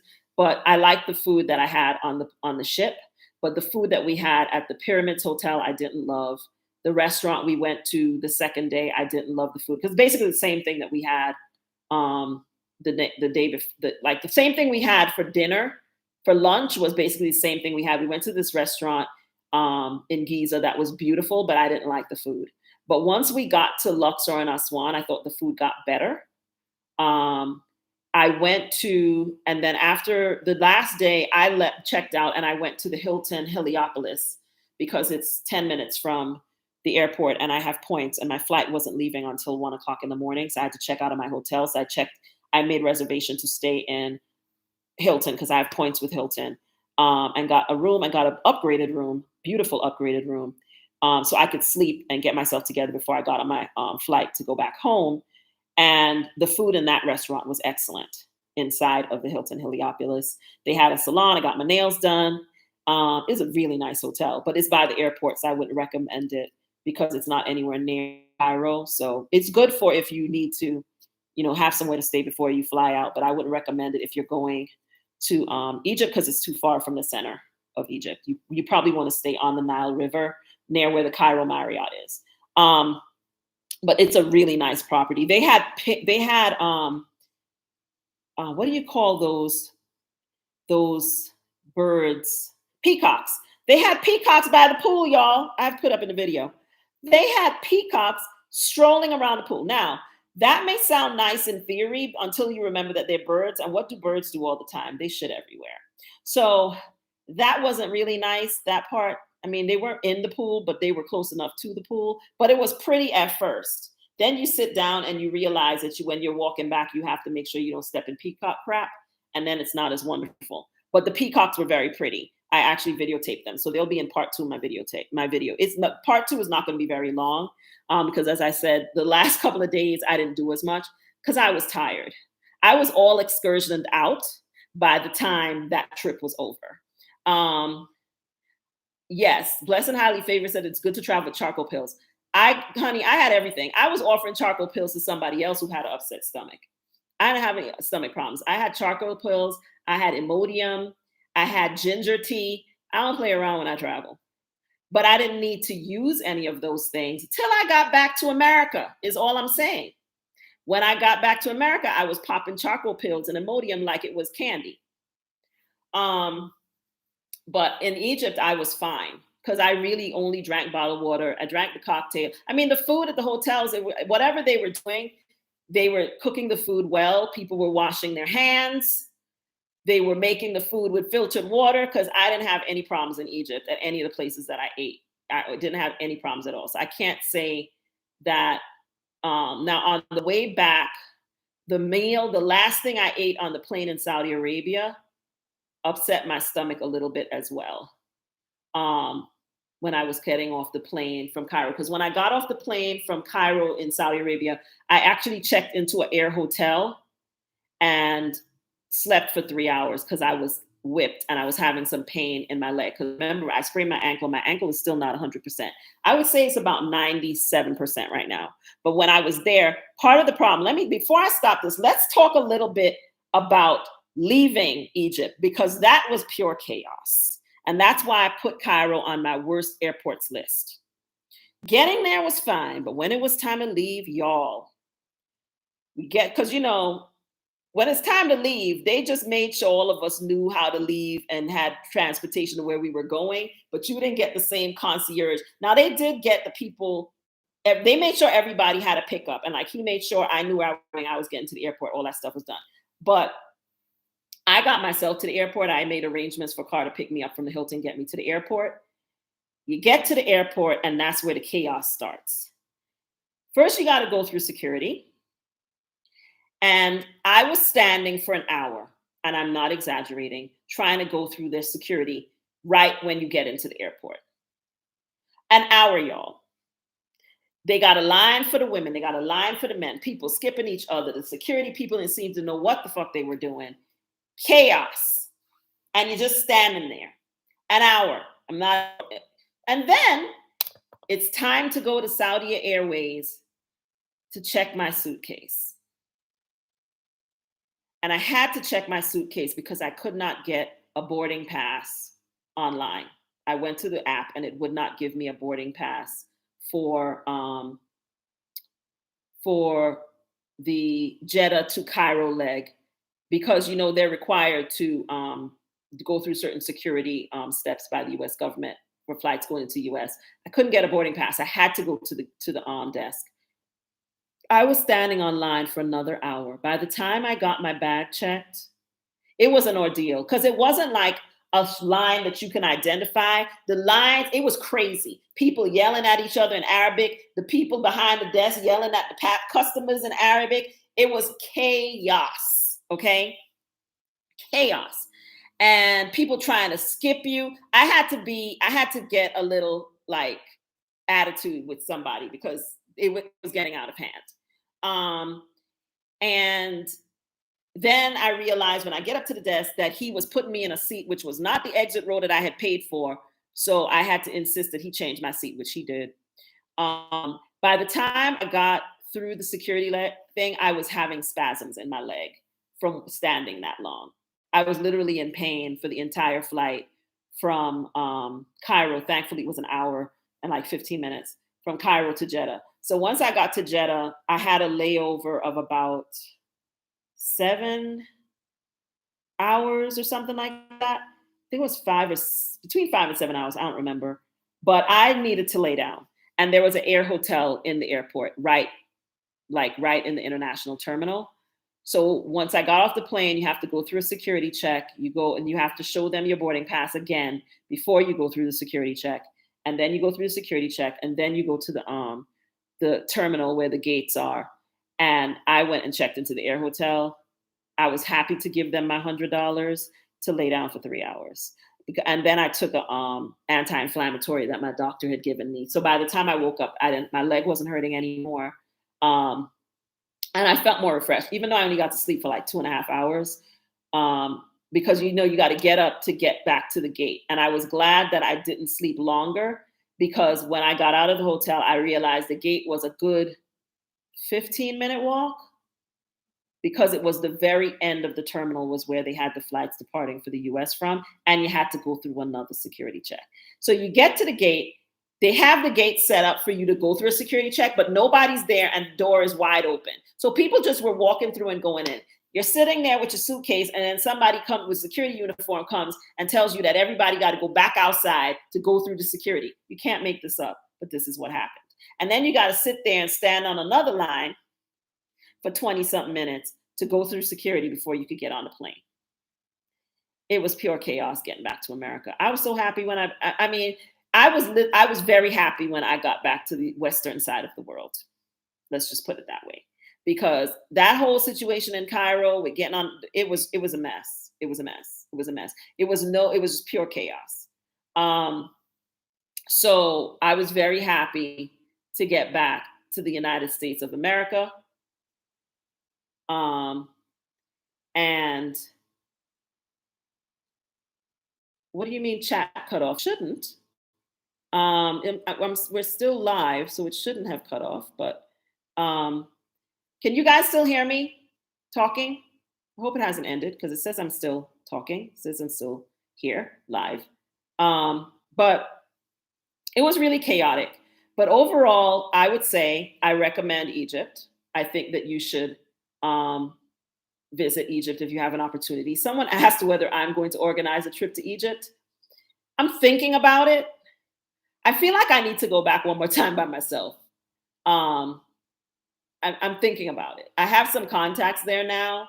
I feel like I could probably pull it off if I want to, but I kind of would like to do something a little bit different than what I experience. I don't want to do all the tourist stuff that everybody does, but I realize that there's certain tourist things I would do because everyone needs to see the pyramids. They need to see, but there's certain things that we did that I don't think is necessary. So I'm kind of thinking about it. If it happens, it would not happen before 2025. It definitely wouldn't be happening in 2024. Um, but I want to go back first. I'm thinking about how I might get back there next fall, God willing, to just check out Alexandria and another place that I want to see. I can't remember the name right now, but it's in the desert, that I want to check out because I've heard it's really beautiful and I want to go to Alexandria especially. But I enjoyed Egypt. I really recommend it. I don't let the things that people tell you about it scare you. If you go and you dress appropriately, which is the last I'm going to talk about, I'm very glad that Go Ahead really prepared us really well for the trip. So they gave us FAQs. They gave us a thing about how to dress appropriately. Yes, I saw Americans in booty shorts in the Egyptian Museum. Yes, I saw Americans just dressed totally inappropriately. Especially in the museum. I was really taken aback by some of the stuff I saw people wearing in the museum because it meant they were out in Cairo dressed like that. I just feel like you don't have to agree or even understand anybody else's culture, but I do think you have a responsibility to respect it. And a big problem I have with Americans, and I'm not just talking about white Americans, I'm talking about all Americans, because all of us was in there not dressed appropriately, is that we're so arrogant. We think the way we live is better than everybody else's way and that we're better than other people collectively. And that's a big problem. And you don't have to understand things to respect things. And so if you're going into a culturally conservative environment, then be respectful and follow the rules or don't go. Or don't go. Nobody wants to see your ass and your butt crack in the damn Egyptian museum. I was very annoyed by that. Be respectful. Be respectful, right? So I was very glad that I listened to what they said about the types of fabrics to wear because linen is your friend in Egypt. Linen is your friend because it is breathable. It really made a big difference to me to be wearing linen almost every day. I pulled out every piece of linen clothing I had. Linen clothing I bought on sale from H&M this year. Linen clothing I bought when I was in Italy last year. I pulled every piece of linen clothing I had, and I had intentionally bought several like long sleeve linen shirts because I knew that I was going to Egypt. And so I bought some things on sale from H&M and I wore every single thing. Light colored linen clothing, like off-white, tan, white. And I usually don't wear white, but I wore it in Egypt. It saved my behind because even at 86, 87 degrees, it's hot. 91, 92 degrees is hot and it's no shade in a lot of places. So, wearing a long sleeve linen dress, wearing a dress that passes your knees, I wore pants a lot, like big, like drawstring linen pants. I felt comfortable. I didn't feel like I looked bad. I got lots of compliments. I coordinated. And yet I was dressed appropriately for the country that I was in. And so a lot of things that people have said they've experienced, I didn't experience it, right? The men stare. They stare because you're attractive. I didn't think that anybody like leered at me. There's a difference between staring and leering.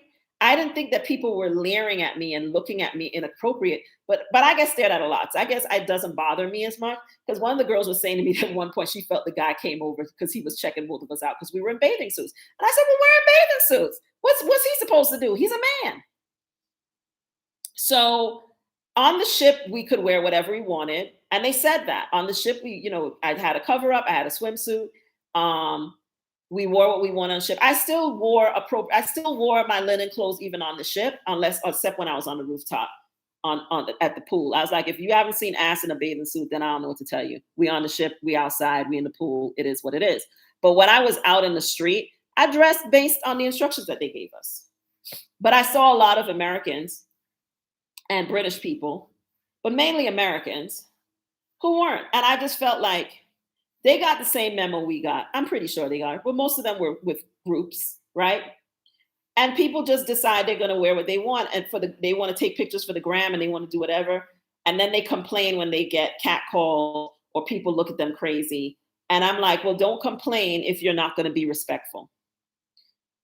Don't complain, girl. August, I would have lost. I'd have lost it. I wouldn't have wanted to go on any excursions if it was 115 degrees. I'm just letting you know that wasn't going to happen. And I still had to have my neck fan on every day. Every day I had my neck fan on, and it saved my bacon. Linen and the neck fan and that UV hat I had on, and wearing good sunscreen and drinking a lot of water. And they kept us hydrated on the bus. He like was handing out water all the time. When we were getting off the bus, he was giving us water. When we were getting back on the bus, he was giving us water. You have to drink a lot of water because the sun is really hot and it's dry. And you need to take hydrating lotions with you for your skin because it did mess up I did have an eczema outbreak when I got back home because my skin was so dry. And I ran out of lotion like a couple days before I came back.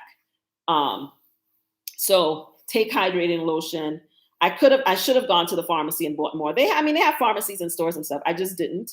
But make sure you keep your skin with a good hydrating, especially if you have dry skin like I do. Make sure you have a hydrating lotion. Make sure you have really good sunscreen. Make sure you have moisturizer that has sunscreen.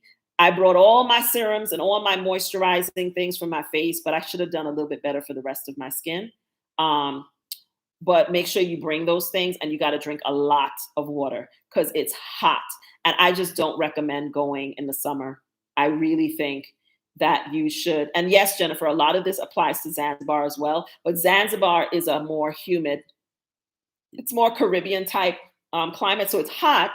It's going to be in the 80s when we go, but it's not going to be in the hundreds. And it's a more humid climate. It's not dry like Egypt. Egypt is dry and hot. And I ain't going nowhere near there in the summer. I don't care if they're selling the airplane tickets for $1. I'm not going to Egypt in the summer. If I go back to Egypt, it's October or November. Actually, I want to try going in November because it's supposed to be even milder.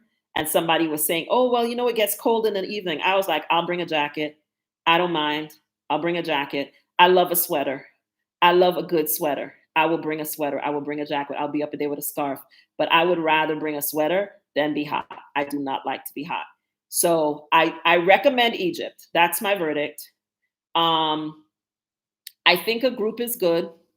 I don't think I would go with Go Ahead again. But I know there are other groups. And I think Certified Africa is now doing trips to Egypt. I'm not sure. I have to check. I'm actually going to Ghana with Certified Africa in December. And so far, I've really enjoyed dealing with them in terms of getting ready for that trip. I'll, say more about that when I actually do the trip to Ghana. This is not my first time to Ghana, but I wanted to go with a group because it's study December. I'm going to the festival, got my VIP tickets. Time is going to be a time. And then after that, I'm heading to Zanzibar for my meetup. December and January should be lit, God willing. But Egypt, definitely lovely country, beautiful people. It is a culturally conservative country, but you can have a wonderful time there. The history, the culture is just, some of the things I saw was really breathtaking. And so I definitely feel like if you care about history and culture, and especially if you're a religious person, you might want to go see the pyramids and the Sphinx. And I don't even know if I spoke about the Sphinx. I almost cried when I saw the Sphinx. I've been wanting to see the Sphinx since I was 10. But the thing about the Sphinx is that it was very crowded. So it was hard to get a good picture there. That was the only downside of it. Was I would have wished that he would have taken us to see the Sphinx first thing in the morning and then did the pyramids, because the pyramid is a bigger area, so it didn't feel as crowded, but the Sphinx felt really crowded. It was hard to get a good shot because we were there in the late afternoon. So that was the only negative part of it, but I was just so happy to see it. It's so massive. I mean, the pictures you see really does not do justice to how massive it is, and that people could have built something like that so long ago. It just blows my mind. You have to go to Egypt. You have to see it. It's just really, really something. I think if you're a traveler of any degree, you owe it to yourself if you can get there to get there, whether you get there by yourself or in a small group or with a larger group. I highly recommend it. I will think more about organizing a trip there. I'm thinking about it still. I haven't decided yet. If I decide to do it, like I said, it won't be before 2025. If you follow me here and you are in my Facebook group for Black women over 40 who love or aspire to solo travel, then you will get, you'll know when I decide whether one way or the other. I'm planning my trips for 2025 like right now.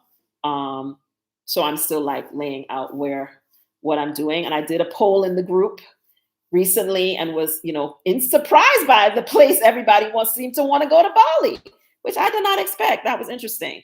But yeah, Egypt is definitely worth the trip.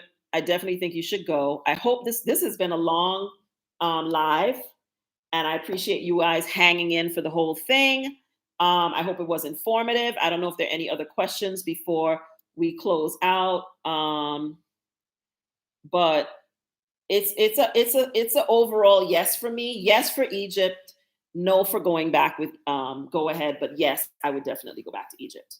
Even though I felt like overall, if I were white, I'm sure that the go ahead trip would have been an outstanding experience for me. Let's put it that way. So I don't want to, people to leave and feel like go ahead did a bad job. I didn't think they did. I just felt for me, as a Black person who has escaped America, I will be honest that I still have a lot of PTSD, and being around white people just is not my favorite thing, like big groups of them. So that was like my own thing. But overall, I really enjoyed the country, the people. My tour guide was wonderful. And so I really loved the experience of being in Egypt. And I would love to go back, but I would not. I will figure out a way to go back on my own. And if I decide to take a couple of Black women with me, I will let y'all know about that. Okay? Thanks for being here, you guys. I will see you guys next week. I haven't decided what live will be about next week, but I will be going live next week. So I will see you guys next week. Don't forget to hit the like button on this live and to subscribe if you're not subscribed to my channel. Why didn't I go to see Hatshepsut? Because I was tired, girl, and I had had enough of the palm people. I needed a break. So I took one. Got me a massage and laid out on the and chilled. That's why. And I just was tired. I mean, the temples, it was just a lot. The day before, it had been a very overwhelming day before, and I was really tired. That was like the number one reason why I didn't go. And I didn't feel like I couldn't do any more socializing. And, it was a group trip. It was not a group trip for solo travels. Like everything was the group. You had to have dinner together every night, all that stuff. And I just was all grouped out. And after that day, I was exhausted. So I decided not to go. Because it was just the day before it was just too much stuff that day. And I was exhausted. The soles of my feet were hurting. That's how tired I was. Like my feet hurt. We walked so much that day. I just couldn't do anything. I just couldn't do it. I just needed a break. So I took one. And I really think if you do go on a group trip, you should give yourself permission to opt out if you're tired. You're paying for that experience, and you got to decide for yourself what you want to do and what you don't want to do. And don't feel like you got to go on everything if you don't want to. The hotel had a masseuse. And I mean, we were on the ship. The ship had a masseuse. The room was very nice.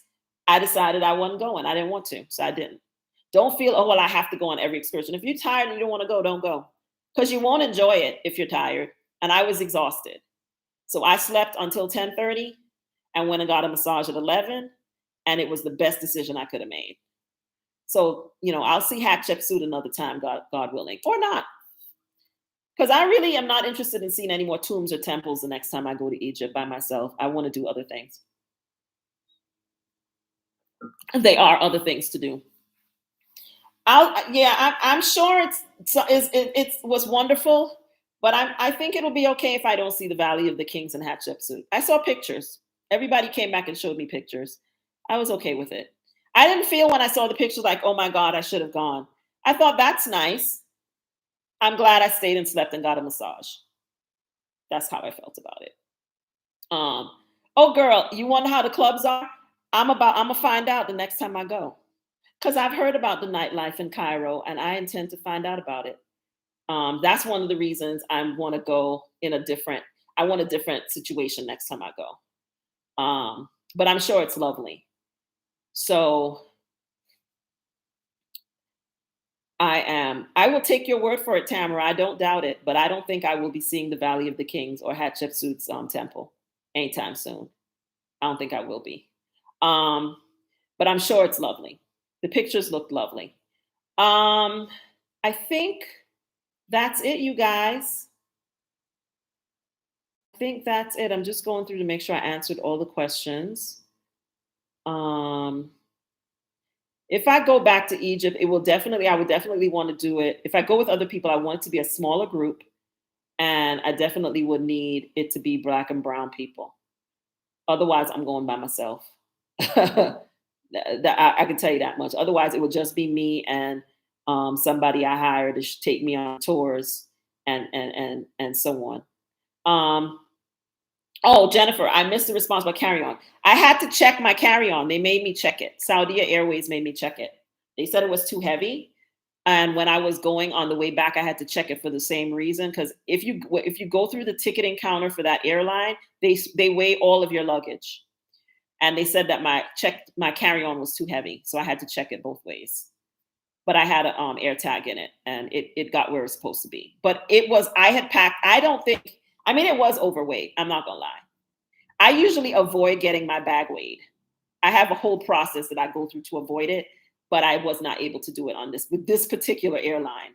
I was not able to do it, so I ended up having to check my bag. Well, actually, for this trip, because I'm going from one African country to the next, I actually think I'm checking a bag for my Ghana and Zanzibar trip. For the first time, I'm actually gonna be checking a bag and crossing my fingers, because I have, heard mixed things about bags in Africa and certain airlines, but because I'm going to be gone for such a long time and I'm going to two different places, I'm not sure I'm going to be able to pull it off, but I'm going to try. I haven't even thought about my wardrobe yet. I have to sit down and think about it. Um, but I'm thinking about it still, because I'm thinking maybe if I do my shopping when I get to Ghana, I might not need to I might only have to check my bag on the way back. I'm still thinking about it though. But yeah, I'm still thinking about that because I'm going to two different places. I'm going to Ghana, and then I'm going to Zanzibar, meet up with the ladies, and then I'm going to Mauritius after that. So I'm doing some things. So I might have to check a bag, but I'm still trying to figure out if I can get away with. I hate checking bags, so I'm trying to figure it out. All right, you guys, you're welcome, Jennifer. See you guys next week, God willing. I hope everybody has a good rest of the week and a good weekend. I don't know what you guys are doing for the weekend. I'm actually going away for the weekend. Yes, again. And I'll blog about it when I get back. But you guys have a good weekend. Have a safe rest of the week, and I'll see you guys in the next live. Thanks for joining. Bye.